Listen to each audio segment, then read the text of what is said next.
Bonsoir à tous. Bonsoir. Bonsoir. Le sujet de ce soir, c'est par rapport à la Emouna. On va faire un truc sur la. On va essayer plus ou moins d'analyser le sujet, parce que, comment dire, la Emouna, c'est vraiment le truc de cette génération, quoi. Il y a des épreuves, on entend des gens qui partent 40 ans, père de famille, toujours il y a quelque chose qui se passe, quoi. Des accidents de la route, des familles qui sont brisées. Ou des fois, plus individuellement, des fois, une personne elle a besoin de se renforcer. Et elle voit que plus elle se renforce, plus elle perd au travail. Il a des problèmes de chambaït avec ses enfants. Alors que je comprends pas, j'ai prié pour ça et j'ai pas eu ce qu'il faut. Une personne, ça combien de fois ça arrive où elle prie pour quelque chose et elle reçoit l'inverse. On dirait que d'en haut, il y a un truc, quoi. Et à ce moment-là, il y a des pensées. La personne elle commence à se dire pourquoi Hachem il fait tout ça? Qu'est-ce qui se passe? Pourquoi on dirait qu'Hachem il veut me faire du mal? On dirait qu'Hachem, et là se crée une fausse émouna. On va essayer d'expliquer comment remettre tout ça en place dans l'ordre. C'est quoi la émouna selon la Torah et comment il faut prendre ce principe. Le Navi Eresquiel, le prophète Eresquiel, il dit comme ça une phrase au nom d'Hachem, donc c'est Hachem qui parle maintenant, et il dit au Bnei Israël, par l'intermédiaire du prophète, il dit, je sais que depuis la sortie d'Égypte, vous avez dans votre cœur une haine contre moi. Imaginez-vous, le prophète, il dit au Bnei Israël, il dit, Hachem il vient de me dire, il leur transmet le message, je sais que vous avez depuis la sortie d'Égypte une haine dans votre cœur contre moi. C'est-à-dire quoi? C'est-à-dire que les Bnei Israël, au fond, ils détestent Hachem. C'est bizarre. Comment? Il vient de sortir d'Égypte. Au fond, Hachem dévoile le scoop. Je sais qu'au fond, vous avez un petit truc contre moi. Peut-être pas une haine, on ne va pas traduire ça comme une haine, mais au moins une rancune, quoi. Une petite rancune. Comment c'est possible? Comment les Bnei Israël ont une rancune contre Hachem? Et de là, on apprend qu'en fait, ce n'est pas les Bnei Israël en Égypte, c'est même nous. C'est-à-dire que même nous, au fond, on a une rancune contre Hachem. Pourquoi? Comme je l'ai expliqué, que j'ai attendu quelque chose que je n'ai pas reçu, ou j'ai entendu quelque chose de grave, ou que des fois, il y a des questions que je n'ai pas de réponse. Et au fond, je me dis, pourquoi Hachem fait ça? Donc au fond, j'ai une petite rancune comme ça contre Hachem. Et c'est normal, parce qu'Hachem lui-même, il dit, ne vous inquiétez pas, je sais qu'il y a ça entre vous et moi. Et alors quoi, c'est grave? Non. Hachem juste nous dit, sachez que je suis au courant. Ok? À nous maintenant de venir réparer ça. Non, c'est quoi le problème? C'est qu'aujourd'hui, la personne a une rancune contre Hachem. Et elle veut se voiler la face. Pourquoi? Parce que c'est honteux de dire que j'ai une rancune contre Hachem. Quoi? Moi, la fourmi, je vais dire que. Mais si chacun pouvait s'analyser, elle verrait qu'au fond, il y a des moments où elle a eu ce genre de questions. Et pourquoi je mets du temps à me marier? Pourquoi j'ai du temps à avoir des enfants? Et pourquoi? Et à la fin, au fond, il y a une petite question comme ça, une petite pensée. Mais qu'est-ce qu'Hachem veut de moi? Ce petit truc-là, des fois, c'est pire. Il y a le diable à voix haute qui en a marre et tout. Et on ne parle pas de ces cas-là, c'est encore plus grave. Mais c'est dur, quoi. La personne, elle vit des épreuves du matin au soir. Elle entend des épreuves, elle entend des trucs, la Shoah, ces trucs-là. Elle n'a pas de réponse. Et elle essaie de se dire que Akol est Tova. Mais au fond, pas Akol est Tova. C'est très bien parce que ça lui est pas arrivé. Mais si ça lui est arrivé, il n'aurait pas pris la chose comme ça. Et donc la question est comment traiter cette histoire-là. Et maintenant, qu'est-ce qu'on fait? On se renforce en Emouna. C'est-à-dire quoi? On sait que c'est pas terrible. Mais on dit non, tu sais quoi? Akol et Tova. Akol et Tova, c'est sûr que c'est pour le bien, etc. On essaie de transformer quelque chose de mauvais en quelque chose de bien. On veut se voiler la face, comme si quelqu'un qui a de la moisissure sur le mur et il met un coup de peinture. Non, il faut enlever la moisissure, il faut gratter, il faut remettre là-bas de l'enduit ou je sais pas quoi, et après remettre un coup de peinture. Tu ne veux pas mettre par-dessus la peinture. Aujourd'hui, les gens ils utilisent la Emouna pour se voiler la face. Genre, alors, au fond, il n'est pas réparé, il a encore un traumatisme. Il y a encore une petite rancune envers Hachem, envers la vie qu'on lui a donnée, envers les épreuves qu'on lui a données, envers les traits de caractère, envers la femme, les enfants, machin. Il a tout ça, il se dit, pourquoi Hachem m'a fait tout ça? Pourquoi Hachem m'a fait un sac comme ça, dur à porter? Mais il dit non, Akol les Torah, tout va bien, Hachem Yazor, tout ce qu'Hachem il fait c'est pour le bien, on est heureux, on danse, machin, etc. La vie elle est belle et tout. Et au fond, il a en travers de la gorge. Alors il faut traiter ça, pas mettre des coups de peinture. Ça, c'est la fausse émouna entre les deux. On va essayer maintenant d'expliquer c'est quoi la véritable émouna qu'on doit avoir. Tout construire de A à Z pour avoir une émouna que j'ai pas peur de dire Hachem, j'ai un problème avec toi. J'ai un problème avec toi parce que si j'ai pas peur de dire ça, j'aurais pas peur de réparer. Je le dis pas dans le sens que je suis renégat, je remets tout en question. Non, dans le sens qu'il y a quelque chose que j'arrive pas à arranger et que il faut d'abord que je répare cette chose-là, de comprendre pourquoi il y a ces choses-là dans le monde et après je peux construire sur ça ma véritable émouna. Vous comprenez? Ça, on va expliquer maintenant dans ce cours-là comment ça marche. Et à ce moment-là, on va réparer ce qu'il y a d'abord, la rancune qu'il y a, et après on va construire étage après étage la émouna qu'il faut avoir, qu'un juif doit avoir et qu'il doit construire. Ça prend quelques années, quoi. C'est pas en un cours on va comprendre, mais au moins on sait que faut pas avoir honte de dire que de poser des questions, de dire pourquoi Hachem il a fait ça, pourquoi Hachem il met du mal dans le monde. Est-ce que il y a quelque chose qu'il faut arranger de notre côté, est-ce qu'il faut améliorer. Et à partir de ça, de dire pourquoi à la fin ça colle et tout va. Et là, c'est que à la fin qu'on le place. On va voir comment ça marche. Tout commence en fait sur le principe des fêtes de Tishri. Les fêtes de Tishri, Rosh Hashanah, Kippour, Sukkot. Là-bas, c'est là que se construit la Emouna du Ham Israël. Il y a la Emouna qu'on a à Pessah, la Emouna de savoir que Dieu existe. Ça, c'est la première Emouna, etc. On ne parle pas de ça. On parle de quelqu'un, il sait déjà, on est après l'étape que la personne elle croit en Dieu. Okay, elle croit en Dieu, maintenant elle veut créer un lien avec Hachem. Là, on est à ce niveau-là. Comment construire ma Emouna, le lien que j'ai avec Hachem? Emouna, je vous explique en un mot ce que c'est. On dit la Emouna, c'est pas la foi. Emouna, c'est j'ai une confiance envers Akadosh Baruch Hu. C'est-à-dire juste comme un enfant qui a confiance en sa maman, quand maman lui dit tu vas aller chez le dentiste, il ne pose pas de questions. Bon, à part aujourd'hui, c'est une génération bizarre, mais normalement, un père ou une mère, il va amener son fils quelque part. Le fils, il sait très bien, il ne veut pas me faire du mal, il m'aime, c'est pour mon bien. Donc, moi, pareil, dans ma vie, il y a des choses, je ne comprends pas, mais je sais que c'est pour mon bien, j'avance comme ça. Ça, c'est la Emouna. La Emouna, c'est la mine. La mine, c'est mettre sa confiance envers quelqu'un. Là, en l'occurrence, envers Hachem. Donc, je mets ma confiance. Plus une personne, elle est sereine, plus on voit elle a confiance que tout est en bonne main, quoi, que tout va bien. Plus une personne, elle est stressée, mais qu'est-ce qui va devenir? Il pose des questions, et comment je vais faire, et comment moins il est il montre que ça vient d'en haut, quoi. Ok. Maintenant, la construction de cette émouna, elle se fait qu'à partir du moment où je crois en Dieu. On est d'accord que d'abord, si le mec ne croit pas en Dieu, d'abord, il faut faire le premier stage de savoir comment Dieu existe, etc. L'épreuve et tous ces trucs-là. Et après, il peut construire sur ça la émouna. Donc ça, c'est Pessah. Pessah, c'est Hachem, il s'est dévoilé. Il a fait des miracles. Il a levé le rideau. Il a dit, regardez, vous voyez, tout est contrôlé par moi. Je contrôle le ciel, la terre, l'eau, les éléments, les molécules, les espèces, les machins, tous ces trucs-là, je contrôle. Okay, c'est bon, vous avez vu la présentation, pour vous faire des miracles. Voilà, c'est moi qui donne la parnassa, je donne la manne, etc. Maintenant, on ferme le rideau, on rentre en Israël. Ça, c'était à Pessah. Ok. Maintenant, Tishri, c'est là qu'on construit la Emouna. D'abord, il y a Rosh Hashanah. Ok. Après, il y a Kippour. Et après, il y a Sukkot. Les trois étapes-là, c'est les trois étapes, les trois étages de construction de ma Emouna. À partir du moment où j'ai les trois étapes, j'ai une Emouna qui est solide et, et qui est stable. Généralement, les gens ils passent à la troisième étape, celle de Sukkot, où tout est bien, tout est rose, Alice au pays des merveilles, c'est un Walt Disney. Et c'est quoi le problème? C'est que dès qu'il y a quelque chose qui va mal, alors au fond, il rentre dans des rancunes avec Hachem. Pourquoi? Parce que je comprends pas. Tu m'as dit que tout est les Tova, mais lui, il est parti. Voilà, il est parti, il a quitté sa femme et des trucs. Donc, c'est pas Alice au pays des merveilles, c'est pas un Walt Disney comme on m'a prévu. Donc, les questions, elles commencent. Ces gens-là, on leur dit pourquoi il y a eu la Shoah alors? Des gens qui sont partis comme ça. D'un coup, ils commencent à avoir des questions d'Emouna. J'ai des questions d'Emouna. Non, parce que tu as sauté les étapes. Toi, tu es dans le monde des bisounours. Maintenant, il faut que tu reviennes dans le début. Le début, c'est quoi? C'est Rosh Hashanah. Rosh Hashanah, c'est quoi? Yom Adin, le jour de jugement. Est-ce que Rosh Hashanah, c'est un jour qui fait peur ou pas? Ouais, pourquoi? Parce qu'on va se faire juger. Tout ce qui va se passer dans l'année, est-ce qu'on va vivre? Est-ce qu'on va mourir? Est-ce qu'on va être, on va gagner notre vie ou pas? Est-ce que tout est décidé? Donc il y a une genre de pression où on fait les choses pas forcément par amour pour Hachem, mais plutôt par crainte, par peur. C'est ce qui est écrit dans la Torah. Veyareta melokecha. Et tu craindras ton Dieu.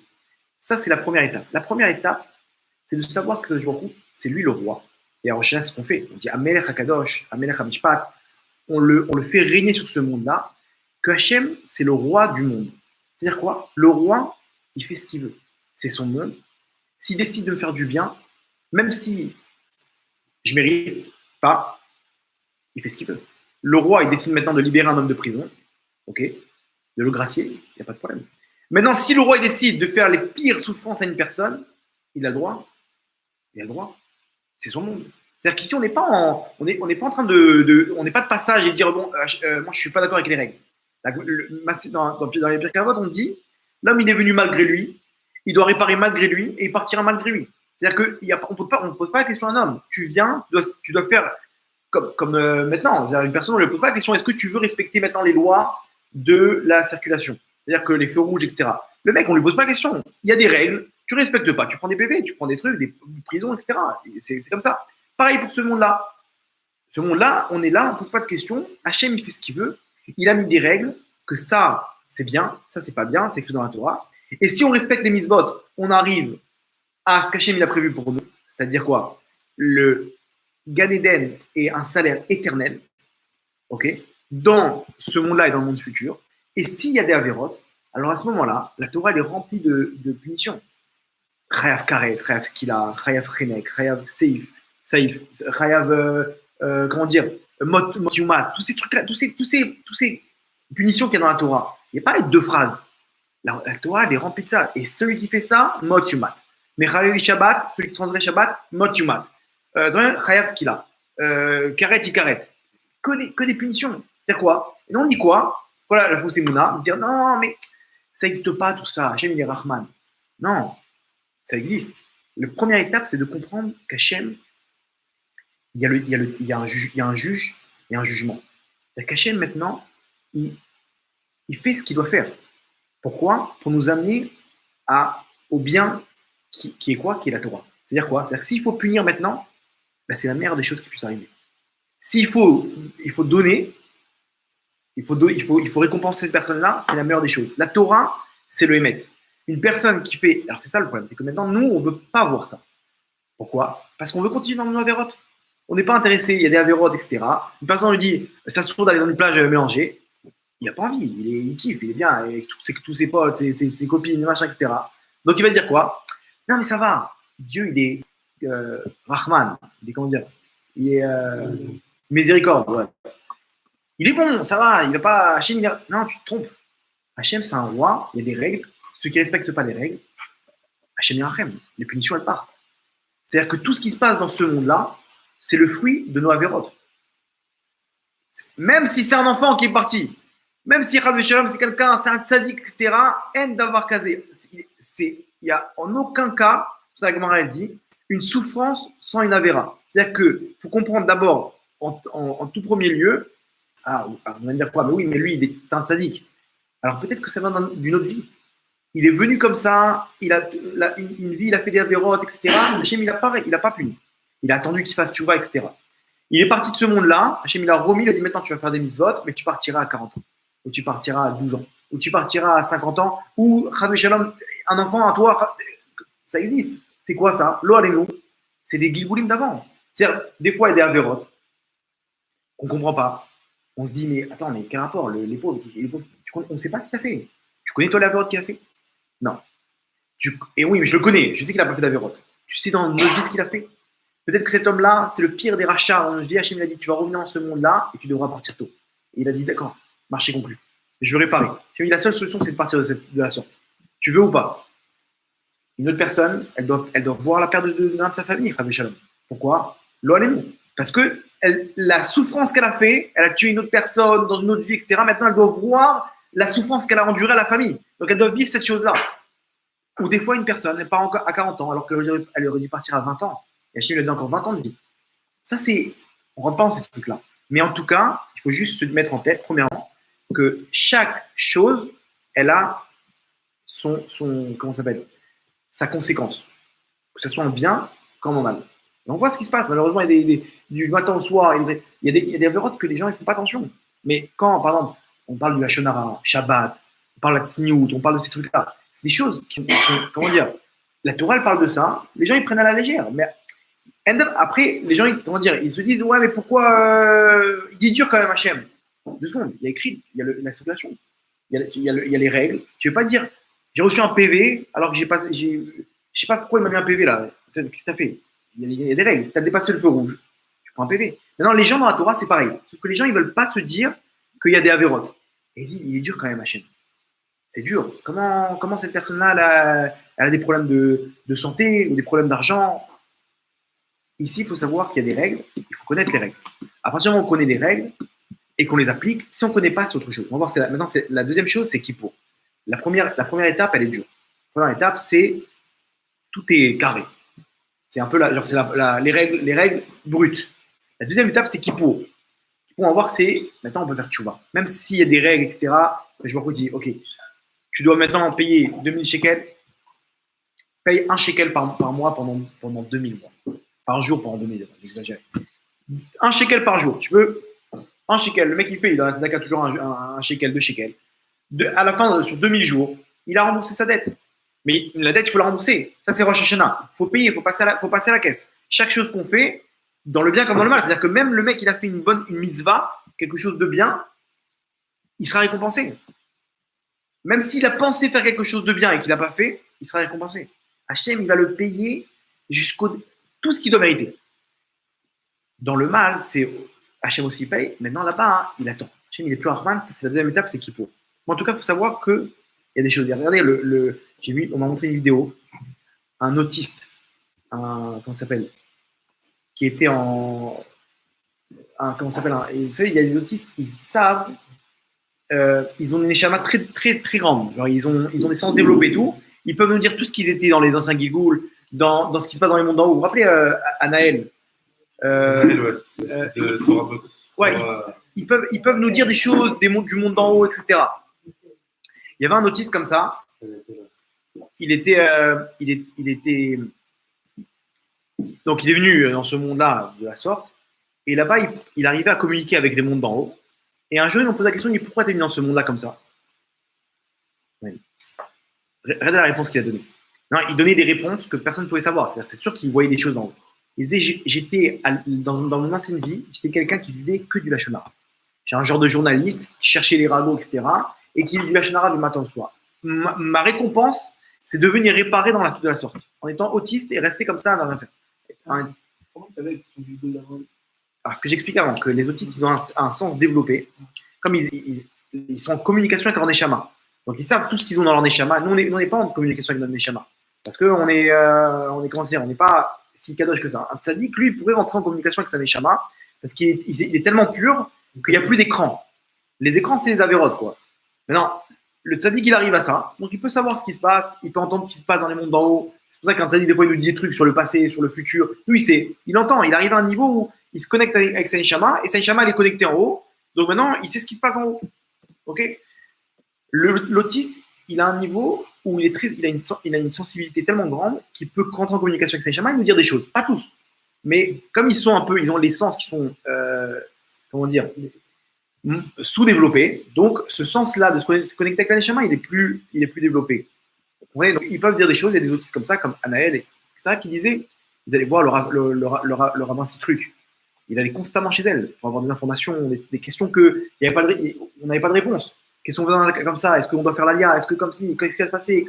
Toutes ces questions-là, il allait la voir et elle donnait des questions claires. Elle écrivait sur un ordinateur, avec ses yeux, je crois, ou je ne sais pas ce qu'elle fait, il y avait un système comme ça, elle donnait les réponses. Cet autiste-là, il disait, j'ai fait du lachonara du matin au soir. Et j'ai eu le srout de venir réparer de la sorte. C'est-à-dire que nous, on voit ça, on va dire quoi, le pauvre, comment il a mérité comme ça, le mec, il vient comme dans ce monde, c'est triste, quoi. Non, lui-même, il dit, il n'y a pas de truc, en haut, c'est ce qu'il faut, c'est ce que j'ai reçu, et voilà, c'est comme ça. Il y avait une autre histoire, on m'a montré la vidéo. Dans une villa aux États-Unis, des gens millionnaires, des juifs, une villa avec piscine et tout. Non, c'est la vidéo de la caméra la caméra de surveillance sur la piscine. On voit là-bas l'enfant, 4 ans, qui se balade tout seul dans le jardin, et il se dirige vers la piscine, il se baisse, il tombe. Bien entendu, il ne sait pas nager, l'eau allait nous, et il commence à couler, il commence à se débattre et tout, jusqu'à temps qu'il coule. Combien de minutes? 4 minutes. Jusqu'à que la famille s'est rendu compte, il est où, machin et tout, ils sont arrivés, ils l'ont vu dans l'eau, ils ont compris, ils ont vu dans le fond de l'eau qu'il était là. Ils ont plongé, ils ont sorti, ils ont appelé l'ambulance, ils ont commencé à lui faire des trucs. En tout, 9 minutes. C'est-à-dire 4 minutes dans l'eau et 5 minutes en dehors de l'eau, ils essaient de le réanimer. Et la maman derrière commence à pleurer, à crier, à machin, etc. Jusqu'à que là-bas, elle lève les yeux vers le ciel, elle dit Hachem, je t'en supplie, je prends sur moi le kissou de roche si tu sauves mon fils. Comme ça. Elle finit de parler, l'enfant il recrache l'eau, il se réveille. Histoire vraie, il y a une vidéo comme ça de 9 minutes où on voit l'enfant tomber dans l'eau, comme ça, 9 minutes sans vie, il est revenu à la vie, à la Macom, elle a pris le kissou de roche sur elle. C'est-à-dire quoi? C'est-à-dire qu'ici, il y avait un din, il y avait un jugement. Là, cet enfant-là, il devait peut-être tomber malade, il devait partir, il devait. Ici, là, qu'est-ce qui a annulé le jugement? La mitzvah. Ou le fait de pas mettre le kissou. C'est-à-dire que chaque chose, il y a une récompense en bien comme en mal. Maintenant, ça c'est Rosh Hashanah. Okay, Rosh Hashanah, c'est il y a des règles. Il faut respecter les règles. Première chose qu'il faut se dire d'abord, comment construire une véritable émouna. Akadosh Baruch Hu, il fait ce qu'il veut. C'est ça, il a donné sa Torah, il a donné les règles. Si moi je transgresse ce truc-là, c'est mon problème. Mais ici, on peut pas. Quelqu'un qui a transgressé les règles ne peut pas dire au juge, mais c'est n'importe quoi. Il va accepter la sentence. C'est de ma faute. Ça, c'est la première étape que généralement les gens ils oublient, qu'il y a des mitzvot et des avérotes, et qu'il faut respecter. Les gens ils oublient, ils mettent ça de côté. J'ai entendu encore, ouais, mais on n'est pas baba salé. Ok, peut-être t'es pas baba salé, mais après il n'y a pas de plaindre. Ça, c'est le premier truc. Deuxième chose, Kippour. C'est un peu sec, c'est un peu dur maintenant. Kippour, vous allez voir, on va remettre les choses en place. Là, on va me dire quoi? Kippour, c'est la tchouva. C'est quoi la tchouva? Hachem te dit, même si tu as fauté, sache que tu peux te relever à n'importe quel moment. À n'importe quel moment. Ça veut dire quoi? C'est-à-dire quelqu'un il tombe, ou quelqu'un qui a du mal à respecter une mitzvah, Hachem il lui dit, on a tout le temps. Tu as du mal pour Shabbat? Ok. Qu'est-ce que tu peux enlever? Ah, je sais pas. Peut-être une cigarette. Tu fumes 20 cigarettes par jour, disons. Shabbat, j'enlève une cigarette. Hachem lui dit, très bien, excellent. Ça veut dire que tu es dans le droit chemin. Attends, mais à côté de ça, il regarde la télé, il allume la lumière. C'est d'air, c'est d'air. Mais oui, mais il va se faire scalper. Non. Je retiens le deal. Quand est-ce qu'Hachem il lâche le truc? Quand il voit que la meilleure chose pour lui, c'est quoi? C'est de le punir. Comme un père qui ne veut pas punir son fils et qui connaît ça. Allez, je compte jusqu'à 3. 1, 2, 2,5, 2, 3 quarts. Dis 3. Non, il ne veut pas le punir. Non, s'il ne veut pas, le petit, c'est pour son bien qu'on doit le punir. C'est-à-dire quoi? J'enlève son jeu, je lui truc. Pourquoi tu réagis comme ça? T'es dur. Mais je suis obligé. Qu'est-ce que tu veux que je fasse? Il ne veut pas écouter. Il met les doigts dans la prise. Je peux pas. Je vais laisser faire. Je suis obligé d'intervenir. Hachem, pareil. Il va droit au gainam. Je suis obligé d'intervenir. Je suis obligé de taper du poing sur la table. Après, il va venir présenter. Il va me dire, Hachem, pourquoi tu m'as pas prévenu? Moi, j'étais dans mon Yitzhara. Je voyais pas. J'étais aveuglé par la Vera, par les filles, par les trucs. Je savais pas. Il fallait me secouer. Donc Hachem, il sait très bien. Il voit dans la personnalité, il voit dans la neshama de la personne quand est-ce que là, non, il faut intervenir. Et je veux dire au mieux, même si cette personne-là, elle doit partir de ce monde. C'est ça qu'il faut savoir, que ce monde-là, il y a des Gilgoulim, etc. Et que Hachem, il n'a pas eu peur d'envoyer le Magoul et de raser toute la génération.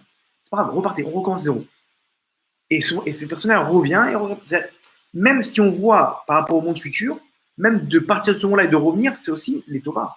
Même si c'est à 12 ans, 15 ans, 20 ans, 40 ans. Vous voyez? Mais Hachem ne veut pas arriver là. Pourquoi? Il a mis ce qu'on appelle la tchouva. Tchouva, c'est quoi? C'est je ne veux pas arriver là. Je veux que ce soit comme toi tu veux. C'est-à-dire quoi? Tu prends ton temps, tu veux faire que Shabbat que 5 minutes. Je me rappelle, j'avais discuté avec quelqu'un un jour. Il voulait pas faire Shabbat. Je lui ai dit, tu sais quoi? Tu peux faire Shabbat quand tu dors? Il m'a dit, ouais. J'ai un point sur toi. Il a pris sur lui que quand il dort, il fait Shabbat.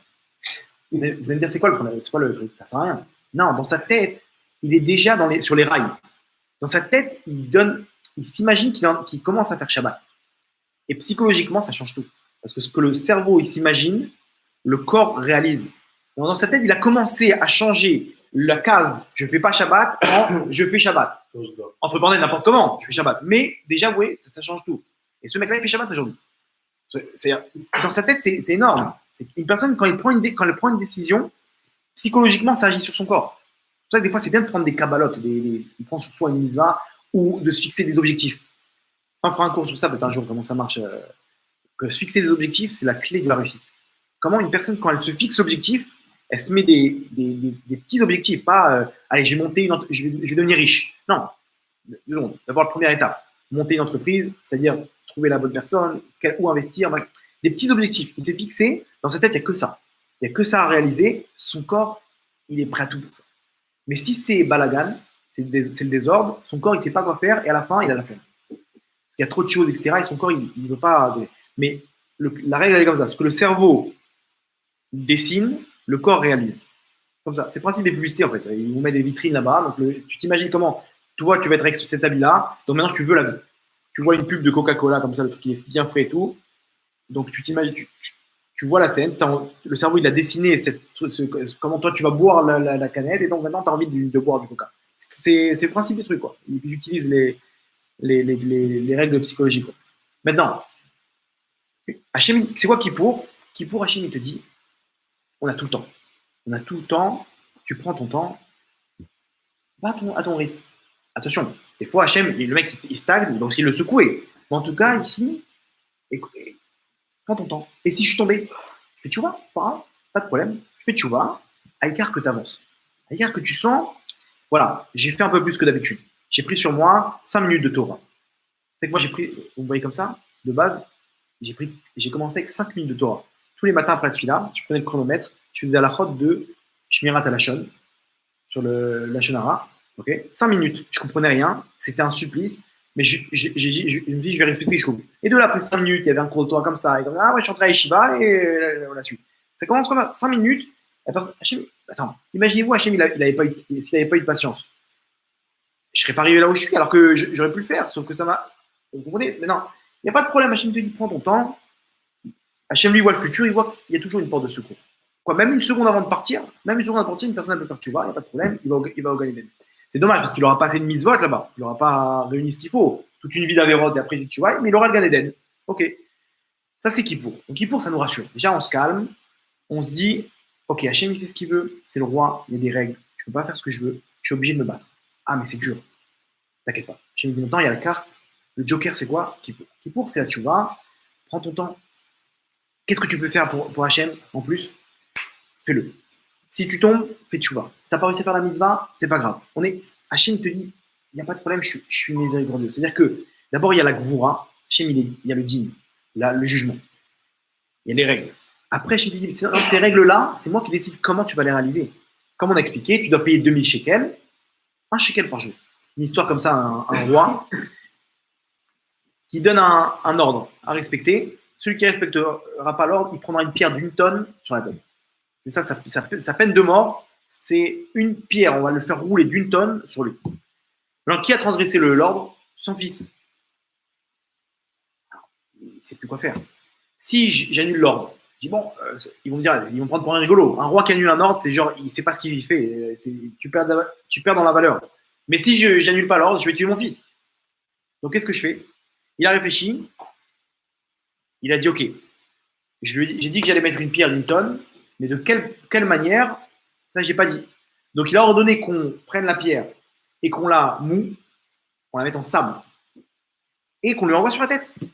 J'ai dit qu'on allait envoyer une pierre d'1 tonne sur la tête, je l'ai fait, mais sous forme de sable. Comme un sablier, comme ça, qui tombait sur sa tête. OK. Et il a reçu, techniquement, il a réalisé l'ordre de lui envoyer une pierre d'1 tonne sur la tête. OK. Hachem, pareil. Hachem, j'ai dit, mot yumat, peine de mort. Maintenant, bon, il y a des choses dans la Gemara qui font que c'est comme si il était mort. Un petit moment, il n'avait pas d'argent sur lui. Un pauvre, c'est considéré comme un mort. Ça, il a réparé quelque chose. Il a pris un petit coup comme ça, le petit doigt de pied comme ça sur la table. C'est comme un riouf qu'il a, lapidation, parce qu'il a pris un choc. C'est bon, capard. Il y a encore un truc.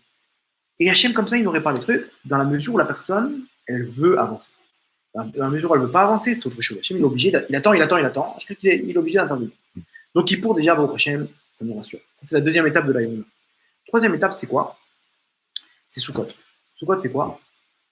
Sukkot, c'est la tchouva avec simcha, avec amour.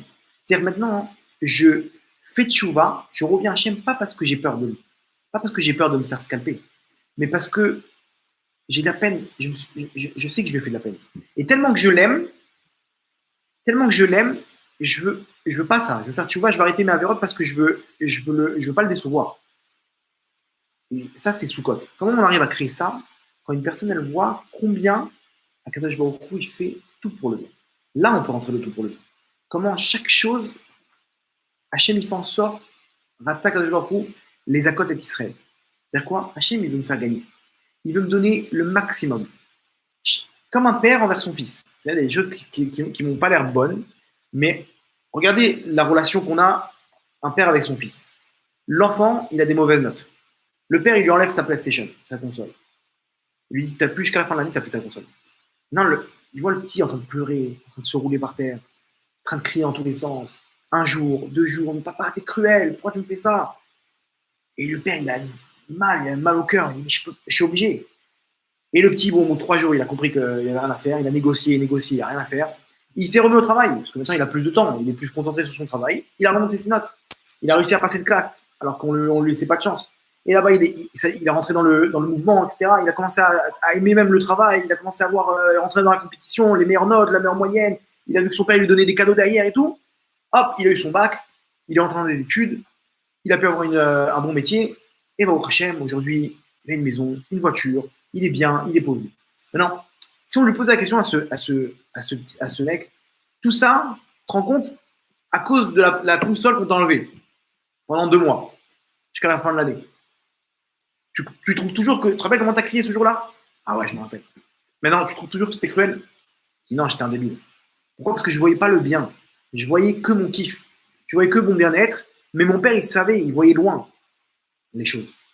Et donc, cette souffrance-là, en fait, c'est une souffrance d'amour. Quand Hachem nous enlève quelque chose, ou qu'il nous donne des épreuves, etc., il ne faut pas s'arrêter à l'instant T. Il faut voir jusqu'à la fin. Avec Hachem, il faut avoir une bonne mémoire. Il faut voir jusqu'au bout comment, en fait, j'ai compris pourquoi cette fille-là, elle n'était pas pour moi.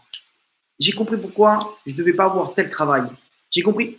C'est qu'à la fin qu'on voit qu'en fait, si j'avais eu ce truc-là, ben, je n'aurais pas rencontré cette fille-là, je ne serais pas marié, je n'aurais pas eu ces enfants-là, etc. La personne a refait le film en arrière et elle se remet. Faites-vous comme ce mec-là qui se retrouve dans son enfance et qui revoit la scène. Tu te rappelles, tu pleurais pour cette fille, tu dis ouais, j'en ai marre, elle m'a quitté, etc. Et 2 secondes maintenant, remettons dans la scène, ouais, j'étais débile.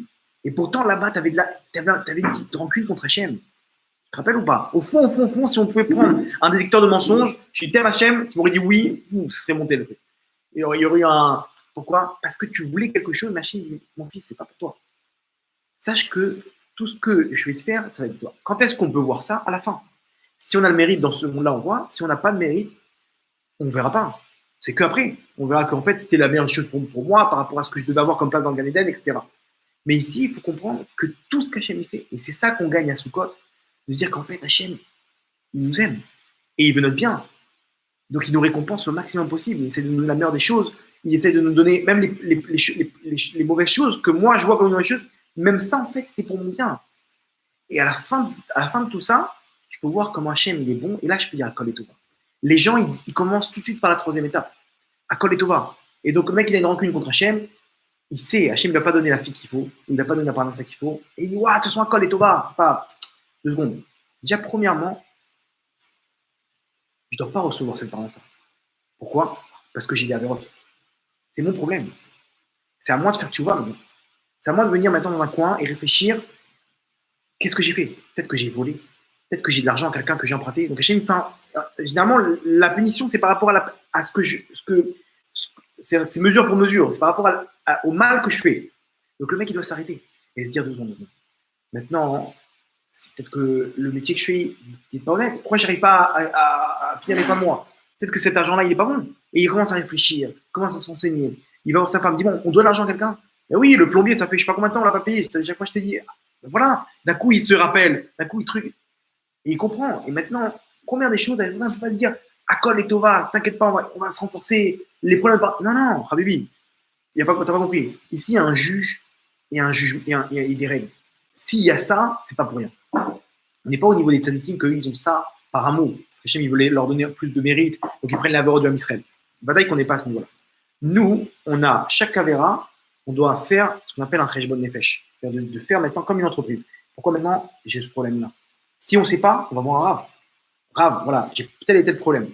Il y a un couple qui me voit, ils m'ont dit on a des problèmes de parnassa, les machins, etc. Alors, regardez le truc.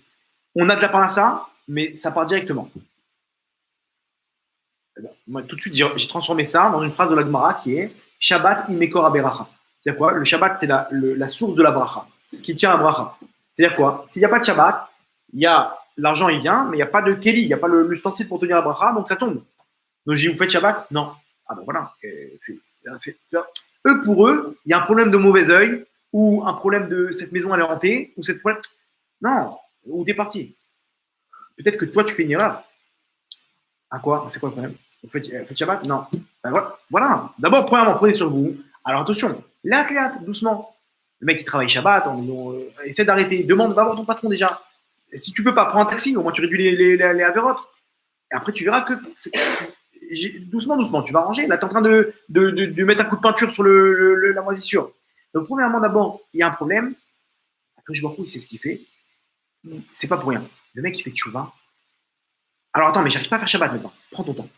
J'arrive pas à être honnête. Je suis dans ce travail-là, réduit. Va voir un Rav, qu'est-ce que je fais? Le Rav va te dire, regarde, écoute, essaie de diminuer, essaie de ne pas lui dire ce mot-là, etc. Il va essayer d'analyser les choses pour pouvoir prendre sur lui d'améliorer sa situation.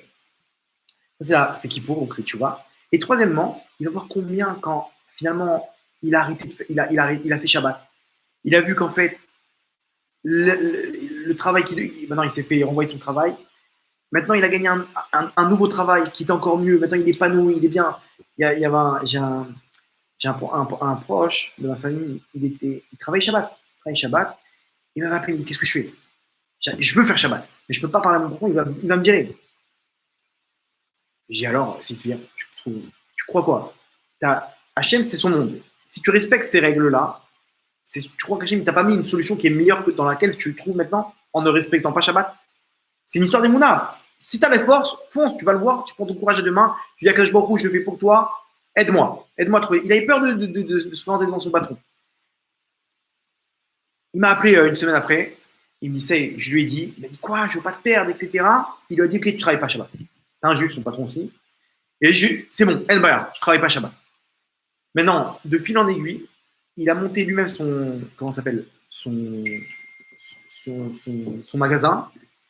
Deuxième magasin, au prochain. Maintenant, c'est parti. C'est-à-dire que sur le coup, il a vu que la bracha, il y a eu moins d'argent parce qu'il devait arrêter Shabbat et tout. Il a pris son courage à deux mains. Il a fait la suite, le futur, c'est lui qui l'a dessiné par rapport à la décision qu'il a prise. Le meilleur futur qu'il a eu, c'était par rapport à cette décision-là. Tout a dépendu de ça. Si maintenant, il avait pris la mauvaise décision, il serait resté là-bas.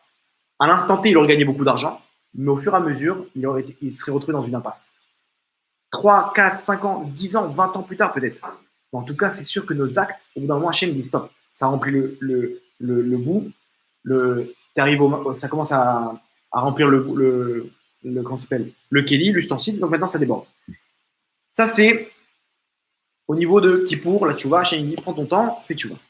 Troisième chose, on voit comment la décision, donc Soukot, là, c'est à coller tout. Je vois comment, en fait, quand j'ai pris cette décision-là, je voyais qu'en fait, c'était pour mon bien. Parce que Hachem, il voulait que je change de truc. Il voulait que je monte moi-même mon magasin. Et maintenant, je monte un deuxième magasin, un troisième magasin, un quatrième magasin. Donc, heureusement que j'ai choisi cette femme-là et que tu vas faire en sorte que ça ne marche pas avec celle-là. Heureusement que tu m'as sorti de cet appartement-là. Je ne savais pas que tous ces trucs-là, le mec, s'il a l'œil, il voit comment Hachem il a guidé pas après pas. Et c'est quand est-ce qu'on voit tout ça? À la fin. Maintenant, je vous avais déjà dit ce truc-là. Le Rachaim dit un dommage qui est pour quelque chose de bien, ça ne s'appelle pas un dommage. Ça veut dire, j'approfondis, c'est-à-dire qu'en fait, si je vais chez le dentiste et que je sais que maintenant, le mal qu'il va me faire, ça va m'enlever ma carie, au fond de moi, je ne vais pas voir ça comme quelque chose de mal. Mais non, à l'instant T, je souffre, c'est vrai. Mais comme je sais que c'est pour mon bien, comme je sais qu'à la fin, on va m'enlever cette souffrance, donc, ça ne s'appelle pas un dommage. Ce sont les règles d'On apprend ça. Yosef Hatzadik, vous avez dit ce ridouche. Yosef Hatzadik, lorsqu'il va voir ses frères, sous l'ordre de son père lui dit va voir tes frères. Là-bas, ses frères, ils le prennent, ils le vendent, vous connaissez la suite de l'histoire. Donc, le Rachaim Akadosh, il pose une question. Il dit 2 secondes. Il a réalisé la mitzvah de Kibbout Avim, c'est son père qui lui a ordonné d'aller avec ses frères. Pourtant, celui qui réalise une mitzvah, il est protégé de tout dommage. Maintenant, comment t'expliques qu'il y a eu un dommage ici? Il s'est fait kidnapper, il s'est fait vendre et il y a eu 12 ans de prison derrière tout ce qui s'est passé. Donc, il y a un problème. Tu me dis, toi, que les mitzvot, celui qui fait une mitzvah, il est protégé. Là, il était en train de faire une mitzvah parce qu'il était en train d'obéir à l'ordre de son père. Donc, Kibboud Avem. Derrière, il a un dommage. Contradiction. Comment c'est possible? Réponse. Puisque ce dommage-là, il l'a amené à être roi d'Égypte et de ramener son père sur un tapis rouge, alors que la Gemara dit qu'il aurait dû arriver Yaakov et ses enfants enchaînés en Égypte, dans des circonstances terribles. La galoute, l'exil aurait dû commencer dans des circonstances terribles. Hachem dit non, ils vont venir sur un tapis rouge. C'est toi, Yosef, qui va faire en sorte de tout mener le truc. Tu seras roi, tu vas te marier avec une tzadékette, tu auras des enfants tzadikim, etc. Mais tu vas passer par une grosse période de souffrance. Maintenant, si jamais ça m'a. Tu me dis que la mitzvah, celui qui réalise il n'est pas endommagé. Et pourtant, j'ai vu ce qui s'est passé pour Yosef. D'ailleurs, il y a eu des dommages. Mashma, conclusion, une souffrance, un dommage qui amène à quelque chose de bien, ça ne s'appelle pas une souffrance. Parce que si tu appelles ça une souffrance, alors tu as une contradiction avec le fait que quelqu'un qui réalise une mitzvah, il n'a pas de dommage. Donc ça veut dire quoi? Pour t'arranger avec, pour qu'il n'y ait pas de contradiction, tu es obligé de dire qu'une souffrance, un dommage qui t'amène à quelque chose de bien ne s'appelle pas un dommage. Et c'est vrai, quelqu'un, comme je vous ai expliqué l'exemple du dentiste, c'est exactement le même cas. C'est quoi la différence entre un enfant et un grand, un adulte qui va chez le dentiste? L'enfant, il pleure, l'adulte, il pleure pas. Pourquoi? Parce que l'enfant, il ne sait pas que c'est pour son bien. L'adulte, il sait que c'est pour son bien. Vous comprenez? Donc lui, il souffre. L'adulte, il ne souffre pas. Il a mal. Non, mais ce n'est pas une souffrance. Ce n'est pas une souffrance parce que le but, il est pour son bien. Quelqu'un qui gagne bien sa vie, croyez-moi qu'il ne souffre pas. Ah, mais tu le vois, il est là en train de bouger à droite, à gauche. Tu dois souffrir. Non, parce qu'il sait c'est quoi l'objectif. Quelqu'un qui joue, envoyer un joueur de foot, le mec, il est en train de courir dans tous les sens, et il souffre. Non, il est en train de jouer, il est en train de kiffer. Tu lui dis, arrête-toi, t'es en transpiration là, j'ai peur pour toi, j'ai peur que tu fasses un arrêt cardiaque, allez, repose-toi sur le banc de touche. Tu rigoles, je kiffe, mais je te vois souffrir, je te vois, t'es essoufflé, t'es pas bien, tu t'arrêtes, tu fais des étirements et tout. Non, parce que je sais que c'est pour gagner le match, donc cette souffrance-là n'est pas appelée une souffrance. Il y a une histoire comme ça, qui va bien illustrer ce qu'on dit. À la Shoah, une femme qui s'appelait Aliza Tserfati. Elle était malheureusement bloc C. Si vous connaissez ce que c'est là où ils faisaient des expériences sur les femmes pour trouver comment dire, un poison qui va permettre de rendre la femme stérile rapidement et en très peu de moyens. Quoi. Ça coûte pas cher quoi, la fabrication de ce produit. Et pour ça, il fallait faire des tests. Alors, qui faisait les tests? Pas les nazis. Des médecins juifs. Les médecins juifs, c'est eux qui s'occupaient maintenant de faire les expériences sur les femmes juives qui se retrouvaient dans le bloc C. C'était connu, c'était c'était les femmes qui se retrouvaient là-bas, qui faisaient des expériences pour les rendre stériles. Et il y avait un docteur là-bas, docteur Samuels. C'était un juif dans le doctorat qui s'occupait de faire les expériences sur ces femmes-là. Cette Alisa, elle s'est retrouvée avec lui. Et lui, il commence à faire des expériences, il lui rend des produits, il dit tiens, bon, tu bois ça. Et bon, il arrive à un niveau où il n'avait même plus de sentiments. Quoi. Et elle, à un moment, elle a craqué, elle a dit mais t'as pas honte? Et elle commence à l'insulter. Elle dit mais t'as pas peur de ce qui va t'arriver après 120 ans? T'imagines ce qu'il va te faire? Ce qu'il va te faire? Tout ce que tu fais, tu tues des femmes, tu tues leur descendance. Pourquoi tu fais tout ça? Et il lui dit j'ai ma fille, elle aussi, elle est dans le camp de la mort. Ils m'ont promis que si jamais j'obéissais, ils me libéraient moi et ma fille. Donc, qu'est-ce que je fasse? Et elle continue à insulter. T'as pas honte, tu sauves une fille pour tuer plusieurs filles, pour tuer des milliers de filles t'as tué, assassin et compagnie, elle insulte et tout. Et lui, il finit, il dit un jour, tu me diras merci. Et il s'en va. Bien entendu. Donc, elle est sortie des camps de la mort, mais bon, elle savait très bien qu'elle a ingurgité des poisons dans tous les sens, donc il n'y avait aucune chance qu'elle tombe enceinte. Là-bas, dans la fuite des camps de la mort, elle est encore. Comment dire, il y avait quand même des nazis encore et tout, c'était pas évident, quoi. C'était pas libre. Ils ont pu fuir quand il y a eu des bombardements et tout, mais là-bas, ils savaient très bien que s'ils rencontraient des nazis, c'était une balle dans la tête. Donc, ils étaient un groupe comme ça, ils passaient d'une maison à l'autre, ils se cachaient, ils ont fait ça pendant des mois. Et là-bas, elle a rencontré un jeune homme du nom de Baruch Ovadia. Et bon, ils ont sympathisé, etc. Lui, il a pris un peu sous son aile. Il lui a dit écoute, si on sort indemne, toi et moi, viens, on se promet qu'on monte en Israël et on se marie. D'accord. Ils sont promis. Bon, après leur chemin, ils se sont séparés. Et ils sont perdus de vue et ils ont dû se séparer et tout. Et elle monte en Israël, après la fin de la Deuxième Guerre mondiale, création de l'État d'Israël, elle monte en Israël. Et elle attend, elle le cherche. Mais au fond, elle se dit, qu'est-ce que je vais lui dire? Que je ne peux pas avoir d'enfant. J'espère que lui, il la retrouve.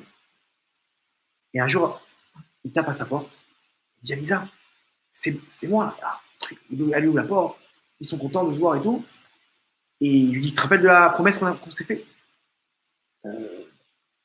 Oui, je me rappelle. Il voit qu'elle a une tête bizarre. Il dit, quoi, tu regrettes? Quoi, ça y est, maintenant, tu m'oublies et tout? Il dit, non, je serais très heureuse de me marier avec toi. Alors, c'est quoi le problème? Le problème, c'est que j'étais dans le bloc C. Quand elle lui a dit cette phrase-là, il a compris qu'il n'y avait pas de chance d'avoir un enfant. Donc, bon, il dit, top, laisse-moi réfléchir. En gros, est-ce que tu veux te marier, mais on n'a pas d'enfant ou... Il revient 2 heures après, un grand sourire, et lui dit, je me marierai avec toi pour le meilleur comme pour le pire. Il n'y a pas de problème. Ils sont heureux, ils pleurent, ils machin, etc. Et ils se marient. Ils se marient, ils sont heureux. Vraiment, il a été réglo, quoi. Pour lui, il n'y a pas. Il aime et tout, machin, il va jusqu'au bout. Et au bout de, je sais pas, 1 an comme ça, il commence à avoir mal au ventre. Comment ça? Elle dit, j'ai peur que la voisine m'a contaminé, elle tombe malade, je commence à avoir des douleurs terribles dans le ventre, des nausées, des machins. Elle va chez le médecin, elle dit, Mazalta, vous êtes enceinte. Ah, comment c'est possible? Je vous explique, il y a un problème. Parce qu'elle explique le cas et tout, j'étais au bloc C, machin. Il dit, tout va bien, à Kol Takin. Tout est dans l'ordre, il n'y a rien du tout. D'un coup, elle comprend que ce docteur Samuels, ok, il n'a jamais fait d'expérience sur elle. Il a fait semblant. Il donnait des trucs à boire, de l'eau, etc. Parce qu'il y avait une nazie derrière. Il ne faut pas maintenant commencer un truc, etc. Eux, ils ont besoin de voir des résultats. Maintenant, lui, il s'est dit quoi? Je veux sauver ma fille, mais je veux sauver ces filles-là aussi. Comment je fais? Je dis rien. Qu'elle croit que je suis un monstre. C'est pas grave. Elle croit que c'est un monstre parce que ça sera encore mieux aux yeux des nazis. Aux yeux des nazis, ils vont voir ces femmes-là comme ça, me crier dessus, etc. Ils vont comprendre que je suis dans le vrai. Mais au fond, il n'a pas touché à une seule des filles. Il leur a donné des faux trucs, des machins, ils ont sorti des sensations bizarres, etc. Mais elles n'ont jamais rien eu. Ce docteur Samuel s'est fait tuer dans la Shoah, à la Vachalom, avec sa fille, malheureusement. Mais elle, imaginez-vous maintenant, si elle s'était pas mariée avec ce barreau-là. Elle lui a dit, je ne peux pas me marier avec toi. Lui, il lui avait dit dans le cas, bon, écoute, on ne peut pas se marier ensemble, moi je veux des enfants et tout.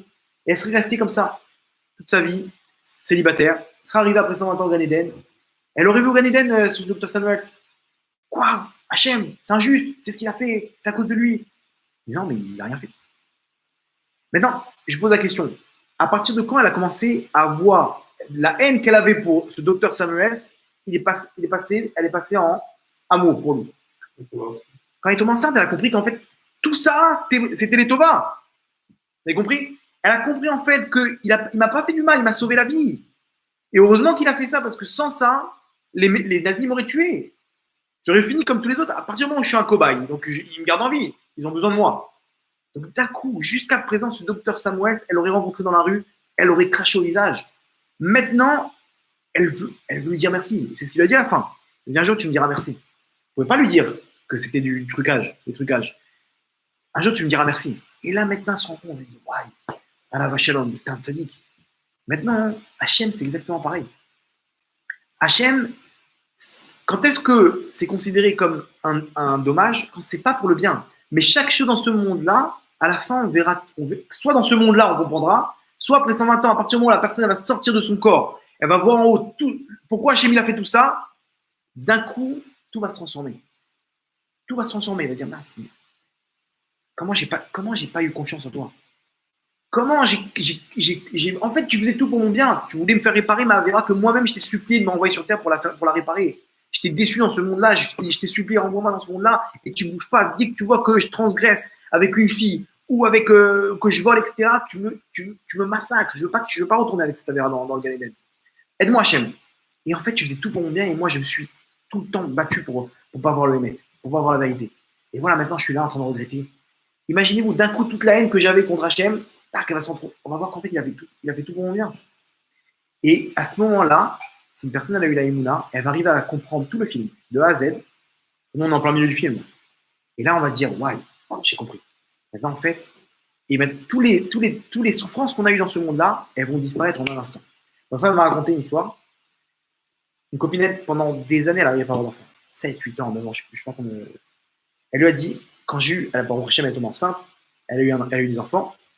Elle dit, quand j'ai pris mon fils dans les bras, tu sais, quand elle accouche, ils prennent l'enfant, ils le mettent tout de suite dans les bras. J'ai oublié toutes les souffrances que j'ai eues, toutes ces années. 7 ans, 8 ans de souffrance, j'ai tout oublié en un instant. En un instant. Pourquoi? Parce que j'ai compris le bien ici. J'ai vu la chose. Ça vaut le coup. Ça vaut le coup de se battre pour ça. Donc maintenant, c'est ce qu'on dit. Les souffrances, à l'instant T, c'est des souffrances, c'est vrai. Mais sache un truc, que à la fin, c'est pas des souffrances. C'est pas considéré comme des souffrances. Parce qu'on saura ce qui se passe. Si on a le srout, on peut le voir dans ce monde-là. Si on n'a pas le srout, c'est qu'après. Mais en tout cas, nous maintenant, notre but, c'est quoi? Hachem nous dit, tu ne sauras pas la fin, mon fils. À toi maintenant d'avancer dans l'obscurité en ayant confiance en moi. Construis cette confiance. Ça, c'est la véritable émouna.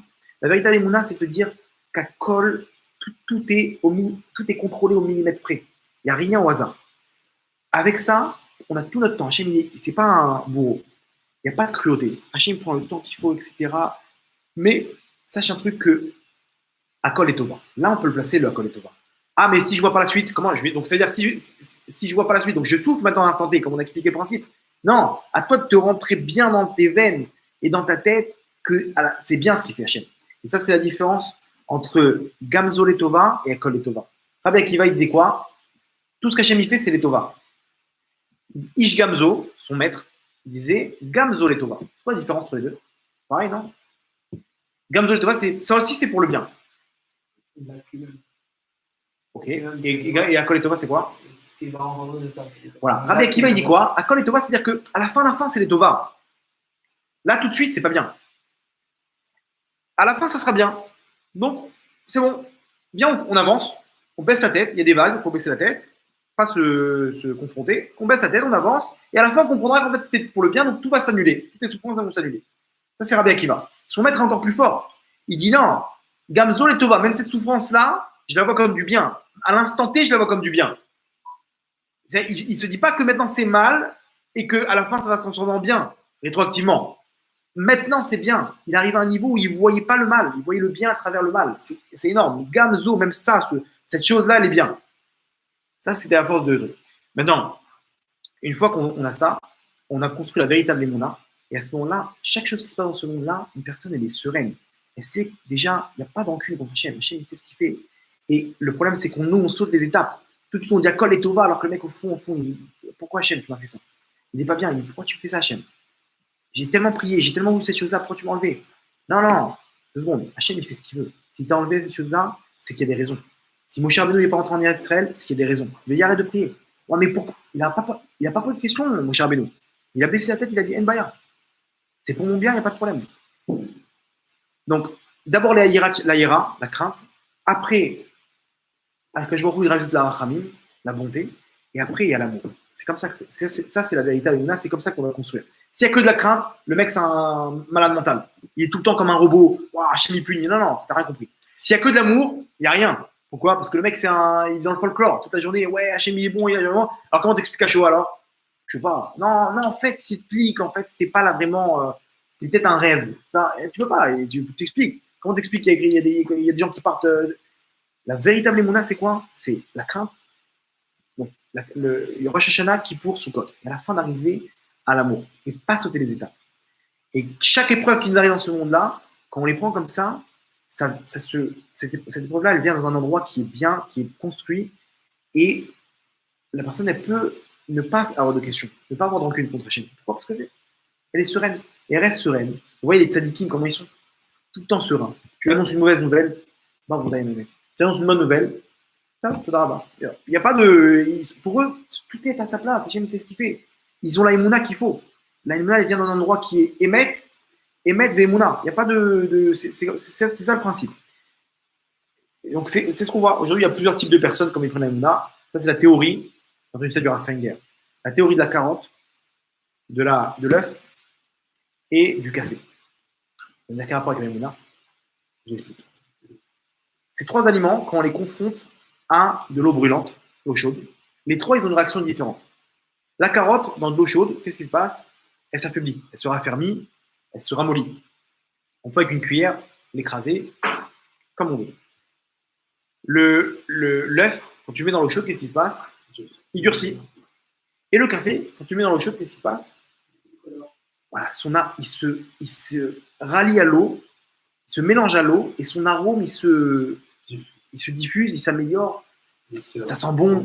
Attends, on peut le boire. Et justement, c'est encore mieux quand on met sur une casserole avec l'eau bouillante comme ça. On met le café à ce moment-là. Je me rappelle à l'armée, ils faisaient ça. Ils mettaient sur du feu comme ça une casserole. Dès que ça bouillait et ça commence à bouillir, ils mettaient du café et ils mélangeaient comme ça. Et donc, le café il était bien dans l'eau. C'est pas, il a cuit avec l'eau. Bref. Maintenant, les trois, ils ont été confrontés à la même épreuve, qui est l'eau chaude. L'un, il s'est ramolli. L'autre, il s'est endurci. Et l'autre, il s'est amélioré. Il y a trois types de personnes, trois types d'émouna. Il y a la émouna, le mec, il n'a pas d'émouna.